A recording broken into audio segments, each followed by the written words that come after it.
So Buddhism traditionally teaches that reality, the enlightened mind, the mind that the Buddha sees with, sees things non-dual, in a non-dual way, non-dualistically. So non-dualistically. Now, what's to say is something to see something dualistically. Something dualistic is having. What's the best way to put it? Well, it's a contrast or opposition between two aspects of something, or two concepts. Yeah, so it's when something's set up in contrast or contradistinction to something else. That would be a duality. Yeah. So what's an example of some dualities? Do we have some off the top of our head? Self and other. Self and other, yeah, that's a duality, yeah. Shadow and light. Shadow and light is a duality, yeah. Right and wrong. Right and wrong is a very strong duality that we have, yeah. Love and hate. What was that? Love and hate. Love and hate is duality, yeah. Good and bad. Good and bad, yeah. Material and spiritual. Yeah, material, matter and spirit, or mind and body is some of the other ones, yeah. Black and white. Black and white, yeah. So we have these concepts, or we have these dualities that we hold, and we hold them in opposition to each other. So you've mentioned quite a number of them there. Masculine and feminine would be one. Mind and matter is often one. Right and wrong is one. Ugly and beautiful is one. We have all these sort of dualities which we establish in opposition to each other, or in contrast to each other.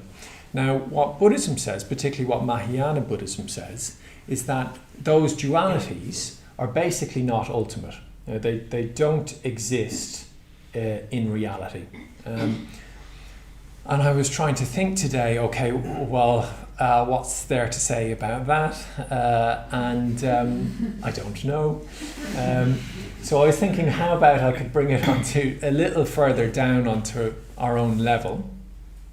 And one of the things I was thinking is probably the way that we could think about dualities is more in the sense of polarities. Yeah? So if we don't think so much in terms of dualities and then being real or not real, but more in the sense of polarities and then being weaker or stronger. Yeah? So Buddhism does say that when you reach enlightenment, you do see through the illusion of all dualities, which can be described something like not seeing them. It's described as the middle way, which is not a little bit of both, but something that transcends both duality, both polarities, and meets in the middle. You know, that's the way the enlightened mind would see these dualities. Basically, the dualities fall apart by seeing a sort of unified and transcendental unification of the two things. Now, I can't say very much more on that than that, right? So, but what I do think is probably where we do experience dualities more in our life, where I experience it more in life, is more in the sense of polarities, yeah? Particularly when we sort of think in terms of polarization. So that's become a very current term, hasn't it? That the political discourse has got very polarized, for example, around right and wrong. So right and wrong is a very strong polarity that we have work in our lives these days. So we can think much more sort of in terms of polarities.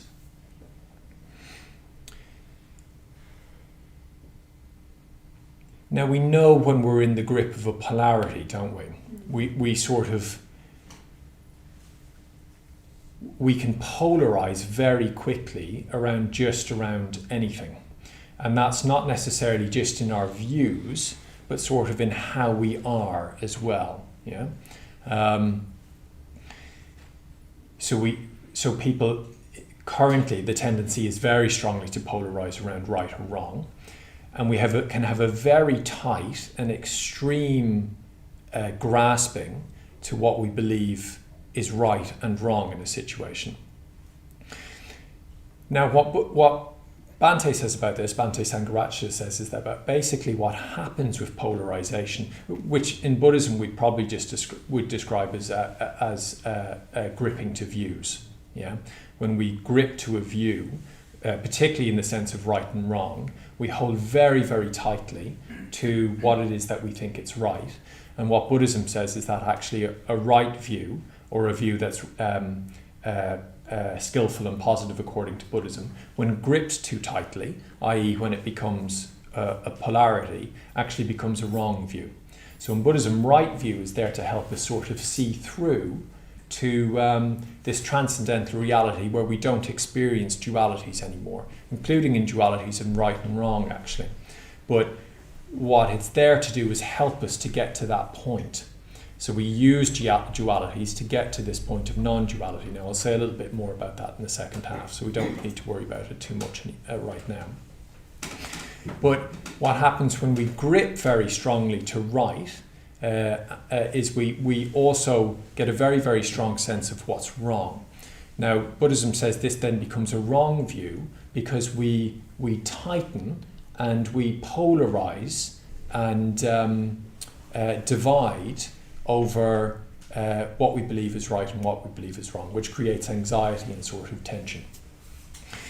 Now, what Bhante says about this is wherever you get polarization, what happens is if you introduce one pole strongly, what happens is the other pole starts to arise quite naturally of its own accord.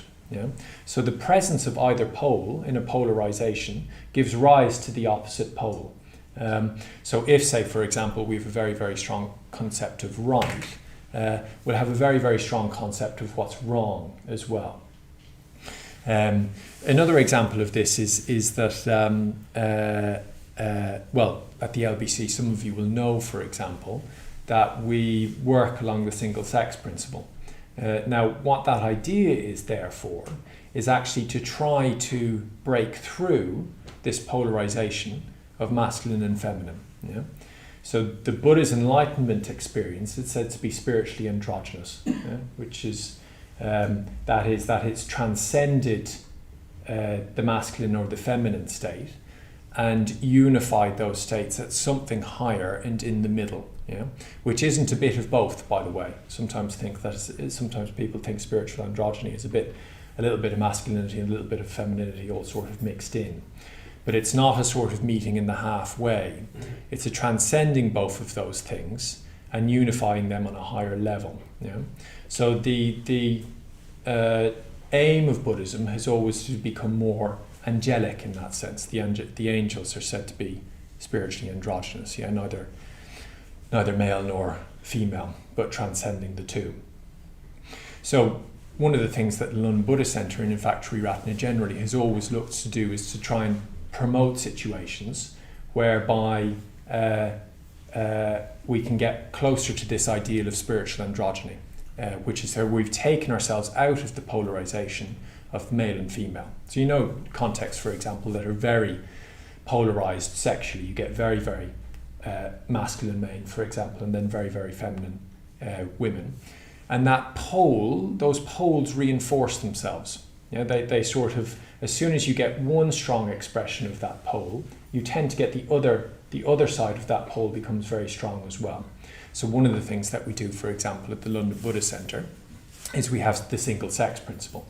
And the single-sex principle is there because, what happens when women are around men is that men become much more masculine. And as I've been told, when men are around women, is that women become much more feminine. Yeah? So the either pole of the sexes or of the genders tends to reinforce the opposite pole in the other. It tends to reinforce this sort of polarization between male and female. And so the single-sex principle, interestingly enough, people don't often sort of know this at the LBC, that we, like say for example, we do retreats sometimes for men or retreats for women, or study groups for men or study groups for women. The idea is that that polarization, that duality between male and female is relaxed, and you start to get something much more of the spiritually androgynous. Yeah? So that is one of the particular sort of expressions of it, where I think we can start to see, okay, where polarization comes up, in this particular instance, masculine and feminine, and how either side of that pole starts to reinforce the other side. Yeah? So in becoming more non-dual in that particular regard, which is one of the aims of the spiritual life, what we're looking to do is to ease that sense of extreme one way or the other, the extreme binariness one way or the other of those particular things. And one of those situations helps us just to take away the other pole, which allows the binary just start to relax. I was thinking another example of this actually was say for example somebody mentioned self and other earlier, and I think this is a very strong. You can get this here with self and other as well. You can get a strong polarization. Of course, our enlightened experience, it tends to revolve very strongly around self and other, doesn't it? And of course, when you have a very, very strong conception of self, you get a very, very strong conception of other. I was thinking about this recently. Probably the most sort of strong example of this I've ever had was I had very, very bad depression when I was in my teenage years, my late teenage years, in my sort of early 20s. And anybody that's ever experienced depression will know that you are just permanently aware to yourself, like 24/7, like in a very, very negative way. You become present and aware to yourself as a self, like all day long, all the time, in a very, very tuned up sort of heightened sense, usually in a very negative way. With me, it was like I would just sort of self-berate all day long, basically. But I was very, very aware to myself as a self in a very sort of negative, destructive way throughout that particular period. And of course, what happens with that, when you have a very strong experience of self, according to this way of thinking, is that you're going to have a very strong experience of other. So as soon as you have a very strong experience of self, you're also going to have a very strong experience of other. And what I mean by that is a very strong experience of other, as being distant and separate and distinct from you. So anybody that's experienced depression will know that it's a very, very isolated state, and it's an extremely lonely state, because this polarization between self and other is increased.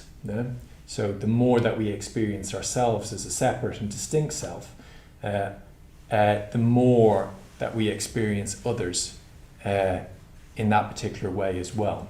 The two of them start to become heightened.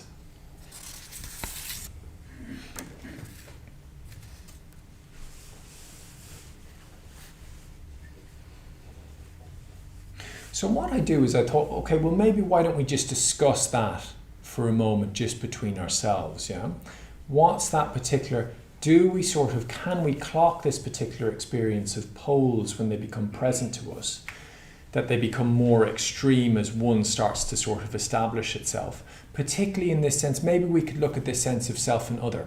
Maybe we can particularly look at this sense of self and other, where we become very, very aware to ourselves that the distinction of other becomes more and more extreme as well, and we start to feel the isolation of that, that we start to feel much more the gap between that. So what you can do, why don't we just get into groups of threes, and so what do people think about that? Was that something that you could sort of relate to? Was it something that you could connect with in your own experience? A few nodding heads. What did the nodding head say? I was talking about an experience of living in a foreign country for a period of time, yes. And how actually being surrounded by so many others, and I wasn't fluent in the language and stuff, kind of reinforced my sense of self. Yeah, and I found aspects of my own identity becoming a lot more pronounced and almost exaggerated, and it really surprised me. I was like, I never even thought about these aspects Yeah. of my identity, Yeah. and I suddenly found myself becoming really proud of them. That's right. That's right. It's interesting. It's the classic expat diaspora phenomenon. They become more the thing than the thing that was originally. Well, like the Irish in America, the most Irish people that you'll ever come across in your life. It's like, that's absolutely right. So you become much more self-conscious, don't you? Particularly it's a very good example, particularly in the experience of other. So that's the other way around, isn't it? It's like other reinforcing your own sense of self and separate self in that particular way. Yeah. Anybody else?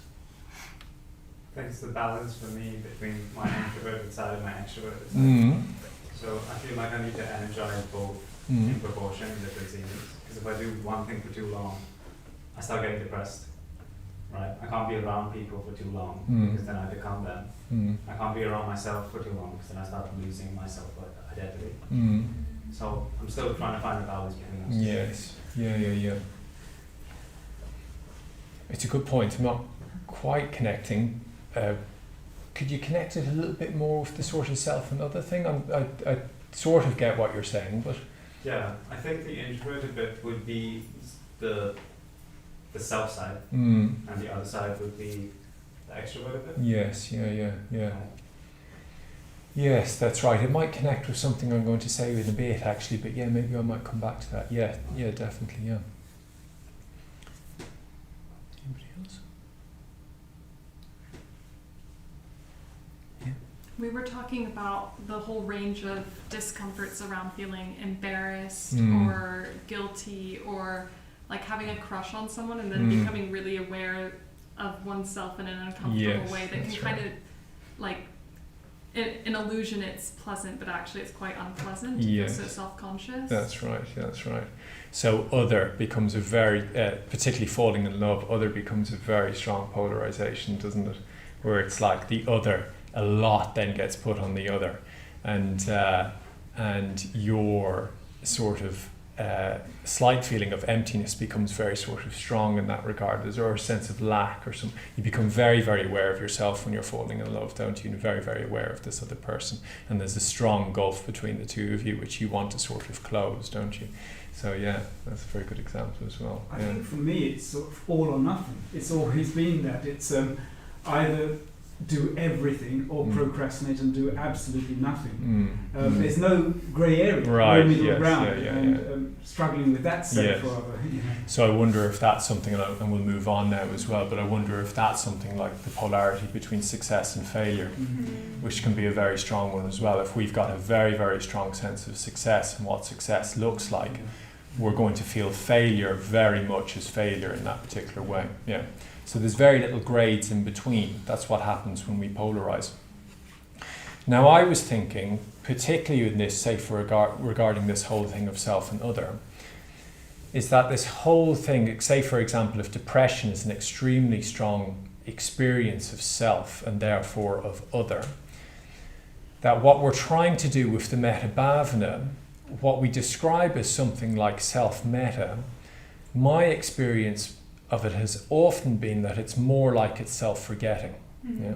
So the experience of actually feeling well-wishing towards oneself, of feeling loving towards oneself, isn't particularly experience of feeling loving and well-wishing towards yourself. If you actually look at the experience closely enough, it's more like an experience of self-forgetting.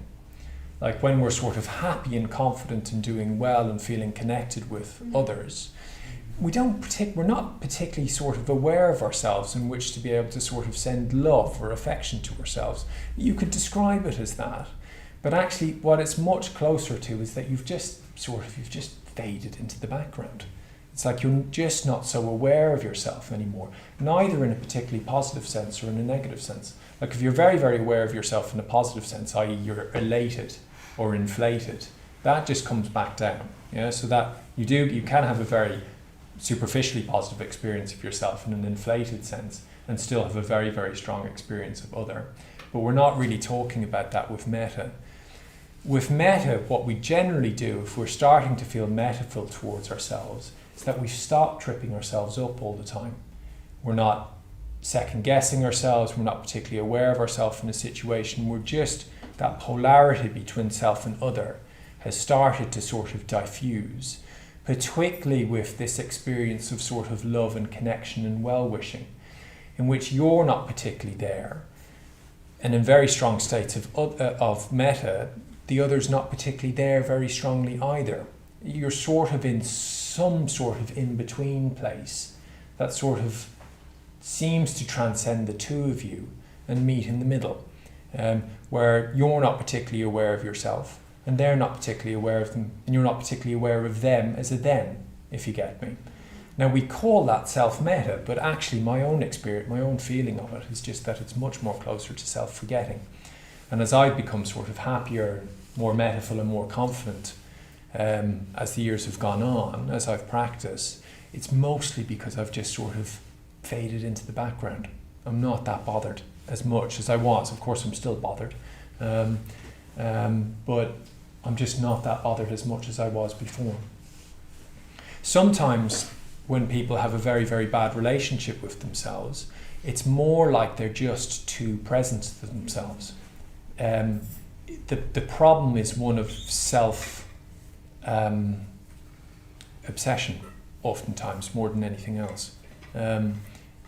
It's not so much the issue, the bad relationship with oneself just comes from being just too aware of oneself as a sort of entity, as an individual, and then that swings and flows.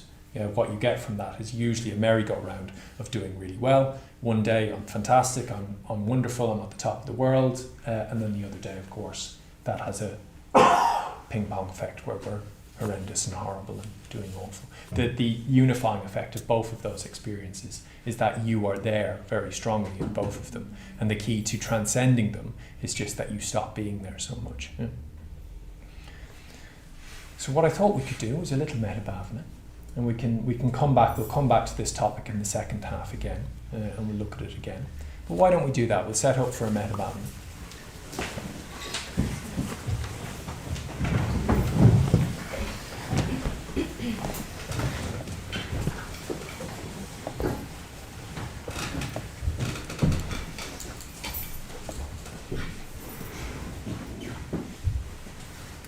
Let's just see if we can start to get to this slight state of sort of self-forgetting with it.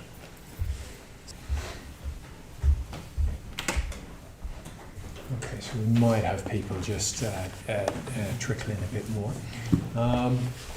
So yeah, well, I thought I'd just see, going back, I mean, particularly just taking a step back, we were talking about how very often this, what we call experience of self-metta, really, if we look at it a bit more closely, is an experience of self-forgetting. What's people's experience of that? Does that resonate? Is it something that people found resonated? Yeah? I feel like forget's quite a strong word. Project. Forget, right, yeah. Say a little bit more. I just feel like I get what you mean, but I wouldn't say that word. You wouldn't say forget. Yeah. Right. More just like, because forget seems like something negative. Right, yeah. But I don't feel it like something positive. Right, You kind of integrate with the world. Yeah. Kind of become part of a kind of integration. Right, yeah. Yeah, I mean, I don't particularly mean it negative in that sense, although there might be a better word for it. Maybe it's just a bit more attenuated or something like that, or slightly kind of thinner in the sense of a bit more permeable, something like that anyway, where it's like you're just not as present to yourself in that way that kind of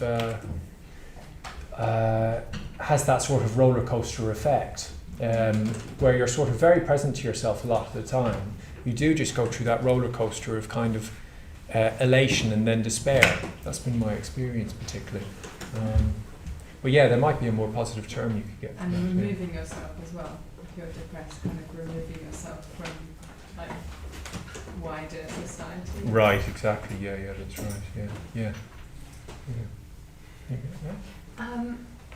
at least in my practice, when I do the metta, I kind of also, I have images, and I see what you mean by forgetting in terms of the fact that I'm not in the picture when the other person is, I don't know, doing something that makes them very happy or that makes them free from suffering. Yeah. I'm not in the movie, Yeah. but they are in there, Yes. and I feel happiness Yes. through that. So That's right. I think that's where you're kind of an outsider eye that is just looking at it. Yeah, yeah, And yeah. I think that's the forgetting part for me. That's right, and it's interesting because you're not there either, are you? It's almost like your their experience of thriving, for example, you sort of experience along with them. Not so much in a vicarious way, but more like you sort of resonate with them or something like that. It's like the common human experience that you both have sort of becomes more to the fore. So you're not there, it's not self-referenced all the time in terms of what it means in relation to you. But you're sort of there as well somehow, aren't you? Yeah. It kind of makes me think of looking at a group photo and like just looking at how I look in it and forgetting what like someone else has their eyes closed, you know, but that's the one that goes on Instagram. That's right. You know? But rather than like zooming up and seeing like the Yes, whole. that's right. I remember, and I'll move on now at that one, but I remember when we had to do Zoom like 5 times a day, and you just keep on looking at yourself. It's like, Jesus, if I could just, you go over a page and you go 2 pages, oh, there I am again, you look at somebody else, and there I am again, and then you go back, there I am again, and then you flip a page forward, oh, they're nice, so let's go back to me, there I am again. And it was just such a pain. And you could do this thing, you go hide self-view, and it was like, liberation, fantastic. You were like, you didn't have to look at yourself anymore. What a relief, it was great. So for Mahayana Buddhism in particular, which is the material from which we've been sort of taking from in the last few weeks, I believe, there's a particular emphasis on enlightened experience being non-dual in this particular way. So, and on a lower experience, we've talked about how that's basically non-polarizing. It doesn't polarize in the same sort of sense.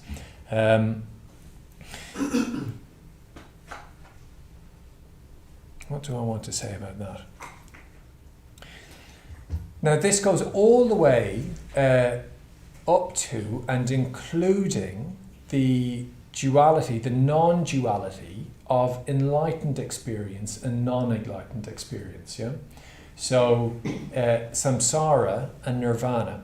So, what Mahayana Buddhism says is actually that distinction, which the Buddhism of the Buddha's day would have made quite a strong one, or would have said was real, or actually mightn't have said very much at all, but it probably would have gone on the basis that it was an absolute distinction, a strong distinction between Nirvana and Samsara. Mahayana Buddhism would say, no, that's not an absolute distinction. It's not so clear-cut like that. From the enlightened experience mind, samsara and nirvana, i.e. enlightened experience and non-enlightened experience, are not distinct and absolute in that particular way. Now, what's the danger of thinking like that, do you think? No? There's no work to be done. There's no work to be done, exactly. So if the danger in thinking like that is that basically you can think, gosh, I'm already there. There's no particular distinction between nirvana and samsara. So why put in too much effort? I'm already there. You do actually get this. You sometimes do hear people talking like this. There is a particular school of non-dualism, particularly sort of associated with the Vedanta, that does talk a bit in this way. Krishnamurti and people like that. There's a tradition of talking in this way, where you're already there. There's nothing to be done. The distinction between enlightenment and non-enlightenment isn't so strong. And so you basically just have to realize that. That's the whole path.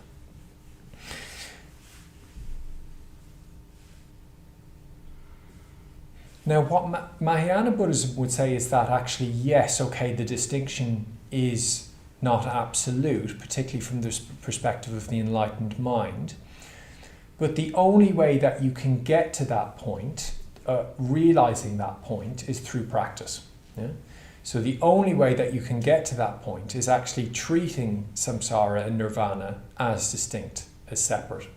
All spiritual life is basically dualistic, because it's a movement away from one thing and towards another.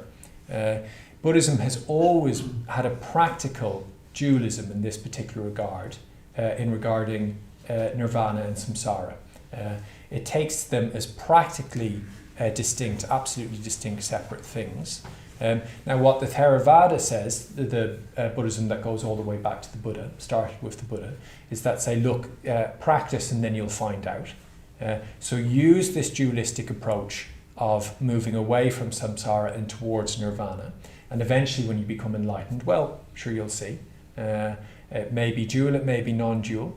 What the Mahayana says is that, yes, you do need to use this dualistic approach of moving away from samsara and towards nirvana. But then when you get to samsara, when you get to nirvana, you'll notice that the distinction is an illusion, is completely obsolete. It's not really there in reality.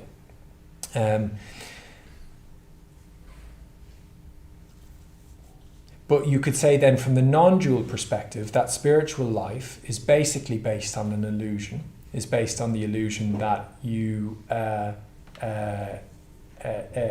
distinction between what you're moving away from and towards is basically illusory. But with the irony that you can only ever really experience that through the spiritual life. Yeah? So you do sometimes get people talking about this idea, oh look, it's all non-dual. There's nothing really to practice. I'm already there. But the problem is that for us in our unenlightened experience, that's just an idea. Yeah, it's just an idea.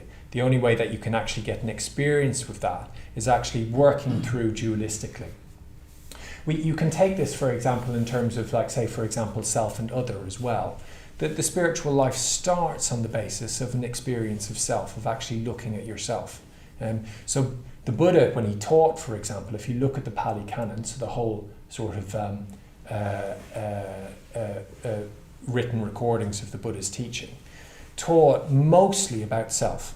He taught mostly about how to discipline self, how to train self, how to get a more positive self, how to become a more connected self, how to be a more generous self, more loving self, mostly about self. So the duality between self and other was one that was practically very strongly observed and has always been very strongly observed in Buddhism, because that's the only way that you can start to work towards an experience of what the Mahayana say is this sort of non-dual state where self and other breaks down. So you use self to get beyond self. And that's what we all have to do when we start the spiritual life, that we have to start working on ourselves in a way where we take responsibility, where we start to look at our minds more, we look at our behaviour, we look at how we are in our world, our effect in the world. So we work very dualistically in that sense, towards a more and more attenuated experience of self, and then possibly an experience of non-self, or the transcendence between self and other. So you have to use dualistic thinking to reach the non-dual. You have to, for example, think of right and wrong conduct. Buddhism often says that the Buddha, from the enlightened perspective, basically taught nothing. That when you get to an enlightened experience, that basically you've let go of all views whatsoever, including views as to what right conduct is and wrong conduct is. But the danger can be that actually what we might want to do is jump from unskillful conduct, for example, or unskillful behaviour, which is going to take us further away from enlightenment, to this place of sort of no views, or having transcended views. And that's not going to get us there. What Buddhism says is that you overcome wrong view or wrong conduct with right view or skillful conduct, skillful behavior, and that you overcome that with a transcendental view. That you basically, the overcoming of right view, of skillful view, is only overcome with transcendental view. As long as you have right view, as you're still holding to right view, what the Buddha would say is you're very, very subtly gripping and polarizing still. Yeah? So as long as we sort of look to work with our lives, as we have to when we first come across the spiritual life, according to sort of right conduct or wrong conduct, right speech, wrong speech, skillful speech and unskillful speech, probably I should say, you're still very, very slightly gripping onto those concepts and polarizing on those concepts. Now the way that you do that is you don't just drop those, you don't just go, okay, well look, it's all non-dual, I'm already there, before you're actually at that point. But you use those to get to a place of a transcendental experience, which actually gives you an experience of the of letting those things go, of those becoming more non-dual, of the distinction becoming less absolute. So you have to use the dual to get to be onto this state of the non-dual. Now the difficulty with all of that, I'm afraid, is that transcendental views can't be communicated. So if, say for example, I was to try and communicate this transcendental view to you, you can't communicate that, because the problem is that any statement you make has to basically be dualistic, doesn't it? Like, even if I was to say to you here now, if I was to try to communicate something of that transcendental view to you, and I was to say the distinction between the real and the unreal is illusory, or right view or wrong view is illusory, well then you've got the duality of illusory and non-illusory. Yeah? So any statement that you make has to be dualistic. So this dualism is actually built into the language that we use. So any way that we try to communicate the transcendental basically falls into these dualisms. Now what you can do, and what sometimes happens, is, say for example in the Zen tradition, is you get the koan tradition, which basically looks to put to you a koan, which usually sort of tries to confound dualistic thinking in some sort of way. So one of the koans, for example, would be, you've got a duck in a bottle, and it's completely stuck in a bottle with its head sticking out, and you need to get the duck out of the bottle, but you can't break the bottle and you can't harm the duck. Yeah? So that would be an example of a koan in the Zen tradition.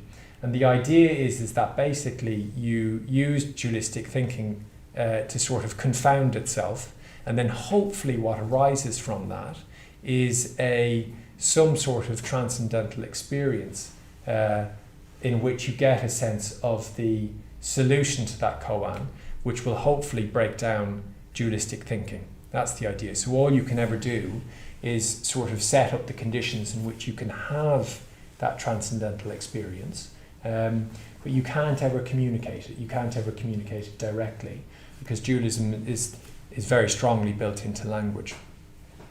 Sometimes you do get, and one of the dangers with all of these sorts of things is that you take something that's true on the transcendental level and you try to bring it down to the lower level. So say for example, I run a study group, and not long ago some of the guys were saying, I don't know, they'd read somewhere, I don't know, maybe it'd come from the Christian mystic tradition or something like that, where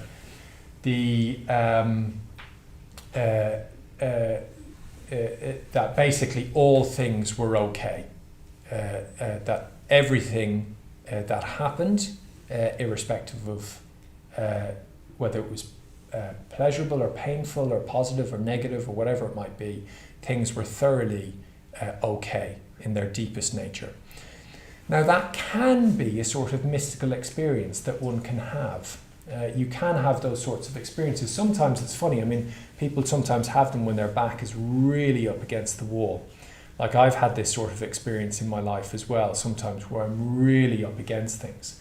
And somehow what happens is the pressure of that situation can often help you, can momentarily break through into a situation whereby whatever happens, you recognize that it will be okay, that it's fine, however, whatever happens. Now that can be a sort of semi-mystical experience that you can have. Now the problem is what the Buddha said is that very often what we do from that is we take the truth that we can have in that experience and we can take it and we can bring it down onto a lower level. Yeah? So we can treat it like that mystical, intuitive truth is something that we can then apply onto our own empirical reality. So we can make a morality of it or an ethic of it, for example. So you could make a sort of nihilistic ethic of that. You could go, well, actually, in reality, all things are fundamentally fine. It's thoroughly okay. But of course, that's not true on our own empirical level, is it? You used to get this, say, for example, in World War II, some of the Zen monks would say it was okay for Japanese fighter pilots or soldiers to kill because because self was an illusion, nobody was killed. Now, on an absolute level, on the Buddha's enlightened experience, there is truth to the idea that nobody dies, that suffering is empty, that self is an illusion, that self is empty of content. But you can't take the truth of that particular level and apply it to our own, because of course on our own level, actually suffering does happen. You can cause harm to others, you can cause harm to yourself, and you can make things dramatically worse for yourself. So the problem is that it's almost impossible to communicate that sort of transcendental vision of non-duality at our own particular level using sort of everyday language.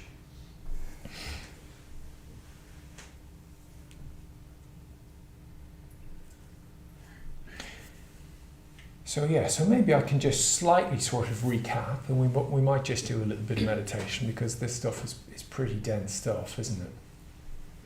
So what we've looked at is that one way that we can think about non-dualism in our own lives is we can just think about when we tend to polarize, when we tended to polarize into right or wrong, or to self or other, or to very strong sense of masculine and feminine, or ugly or beautiful, or whatever it might be. You can get more and more entrenched around that pole. The experience of the other side of the pole will affect both poles. So we were talking about, say, for example, the polarization that you have in politics at the moment, whereby you have, for example, a deepening and a hardening of views on one side, let's say the left, which then gets mirrored and mimicked by a hardening and deepening of views on the other side, the right, or you get a hardening or deepening of views on the right, and then similarly a hardening and deepening of views on the left, which then increases this sort of sense of polarization. Similarly, we were looking at this whole idea of masculine and feminine, where the presence of the feminine pole on that particular gender polarization can make the experience of masculinity much more strong and polarized, and vice versa. Yeah, you can have where the experience of the masculine pole makes the experience of women as women or femininity much stronger as well. So we were looking at that particular polarization as well. And then we looked at also as well at self and other. So when we have a very, very, very strong experience of ourself, we tend to also have a very strong experience of other. When we feel depressed, for example, we can have a very strong negative experience of ourselves, and that negative experience of ourselves then gives rise to a very, very strong experience of other, as being distinct, as separate, as distance from us, and that pole becomes harder and harder. So those two poles work off each other and condition each other. Now, because they're conditioned phenomena and that they depend on each other, they are said to be ultimately illusory, because if you take one away, the other one falls away as well. So they're said to be conditioned in that particular way. So it's not a creative state to be in. Now, Buddhism is pointing at a much broader, open, freer state that isn't conditioned in that particular way. Yeah, that isn't conditioned as polarities or as dualisms are conditioned, whereby if you have the experience of one end of the polarity, you start to have a very strong experience of the other. What Buddhism is pointing to is an experience that's much freer, that transcends either of those poles and meets in the middle. So that is, doesn't just meet on the middle in their own particular level, but transcends both of them and synergizes both of them at a higher level, and is much more free on that basis as well, because it's not conditioned by either pole on that particular level. It's much more free, it's much more creative in that particular way. So particularly on this area of self and other, we were looking at it with the Metta Bhavana, for example. We can often, in an experience of having a much more warm experience of ourselves, that can often be, if we look at that experience, it's often because we ourselves in that experience have taken a sort of step back, and we've sort of forgotten ourselves for want of a better term, we've forgotten ourselves to a certain extent, and so experience a much more sort of open and unified connection with the people around us on that basis as well. Now, Buddhism says that ultimately the duality between enlightenment and non-enlightenment, samsara and nirvana, is not absolute, but also says that you basically have to treat them as absolute. So what it does is it takes dualism as its practical basis. It says, okay, look, you have to work dualistically initially. When we're at this point in our spiritual life, we have to work with skillful and unskillful, with right and wrong, with self and other. These are all just concepts that we need to be able to work with. We can't jump over this stage of right view or of skillful speech or of skillful behavior or right conduct or right livelihood or whatever it might be. We need to be able to use that. We need to be able to use that dualism in order to hopefully at some day transcend that dualism altogether. And the way that you do that is you have a transcendental experience in which you see through those dualities, because it's impossible to communicate. Even our language is based on around dualistic thinking. So the only way that we can do that is keep on working through right conduct, skillfully in that particular way, and then eventually what's said to happen is we have an experience where those things break down and you start to see more through in something much more non-dual. But the danger is up until that point that we can take the truth, the sort of kernels of truth, or the seeds of truth, or the seeds of absolute truth that you get with a more transcendental experience, and try to apply them into our lives as they exist on this particular level, which doesn't really work.